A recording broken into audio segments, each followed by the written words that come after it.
Hey team, I'm back with another update. Just want to start off by saying pretty much half of what I'm doing right now is spending time with the lost. And then the other half is pretty much teaching other people how to spend time with the lost and make disciples. And so kind of my my weeks and days are looking a lot more like I'm either with the lost and making disciples, or I'm teaching other people how to do it. And it's a beautiful thing. But just to share some of the awesome stuff that's happening with making disciples, we kind of, the bread, our team kind of came up with a slogan now that kind of defines who we are. And it's simple as this: everyday people making disciples every day. And so our passion, my passion, is to teach everyday people, the person that works at the grocery store, the person that is a CEO of a company, whoever it may be, everyday people, not laity, not pastors, not preachers, not teachers, just people that are normal people that don't have a religion job, if you want to call it that. Learning how to make disciples, learning how to engage the lost, learning how to really help people follow Jesus and not just be a convert, but really follow Jesus. So some of the cool stuff that's happened lately, I've got a group called Body and Spirit where it's just been me and my ministry partner, John. We've just been going to the gym. As we've been going to the gym, we've just been meeting new people, really just making an effort to meet a new face every time and let that conversation drift into friendship. And so what we do from there is we just invite people out, to go get coffee or to come hang out with us and play Frisbee golf, whatever it may be, and build that friendship and relationship. And as we get deeper, start to invite them into our lives even more. And then ask them if they want to read the Bible with us. And it's as simple as that. We've had a group going for the past month, I think. And just I'll just share one story of awesomeness that's happened from that. A buddy named Jose has started to read the Bible for the first time in his life. He started to pray for the first time in his life and hear from God. And now he's starting to do that on his own now, not just with us. And so I'm hoping and in prayer, praying that he would want to be baptized pretty soon as we introduce him to Jesus more and more. That's just something really cool that's happened. Something else that's happened in my middle school age group is there's one specific person that has been getting a lot of freedom from just suicidal thoughts, and been being very open about that.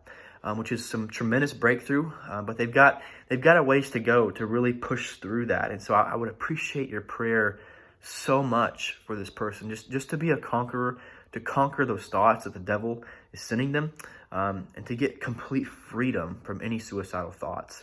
Some other good stuff that's happening in that group is I've got some people that are stepping up and wanting to help disciple some of the younger ones. And so this idea of engaging the lost, but also inviting people into your life and discipling those that need it is really starting to flesh out in their lives. Another awesome opportunity I've been given is to work with some halfway houses here in Middle Tennessee. And if you don't know what a halfway house is, it's basically just a place for people that are coming off of drugs to find community, but then also they have to go to some spiritual things in order to stay at the halfway house to help get off those drugs completely and find freedom. And we've met somebody named Julie who is pretty much does all of them here. So she's connecting us with all these people, and we're getting to spend time with them and share the word with them and help teach them budgeting classes and stuff.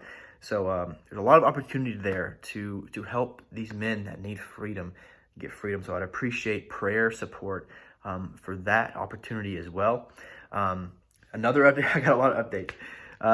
Starting a podcast with John. We started a podcast called Bread and Wine. And I wanted to invite you to listen to that. It's on Facebook, and anywhere you get a podcast, it's going to be on there. We're still waiting for Apple, but it's on Spotify. It's on most of them right now already. But it's just a platform for us to be able to talk about what does it really look like for, again, everyday people to engage the world like Jesus. And so we're sharing stories about how it's like for us and how we're starting to figure that out. I wanted to invite you to listen to that. The last update I'll give, and this is more so on the helping others side of things, helping others engage the lost, is I'm starting a night called, we're going to call Rooted. pretty soon. And it's going to be a night for just to sit in the presence of Jesus, to worship him, but then also to begin to learn how to be outward. So we're getting filled up by Jesus. How can we then let that flow continue and overflow in our lives to where we are helping others follow Jesus, and just creating a community that's centered around being outward with our faith. So again, I would very much appreciate prayer for that. And I would appreciate prayer for body and spirit as we're continuing to engage the lost, hang out with them, build friendships, and help them follow Jesus. I would very much appreciate prayer for that. But thank you all again. Your support in prayer and finances allows me to have the time to do this every day. And so I just thank you so much. The Bread team is growing. We've got a lot of people that are willing to be part of this movement that's happening. There's all kinds of other groups that are happening that I can't even touch the surface of trying to tell you about. There's people that I've discipled that are discipling others, that are now discipling others and helping them follow Jesus. And so a movement, I think, is in a very small beginnings, but I'm praying that it will be a movement of people that are radically following Jesus and just normally following Jesus to how he wanted us to, but what looks radical in this culture. And so thank you for your prayers, and bless all of you. Thank you.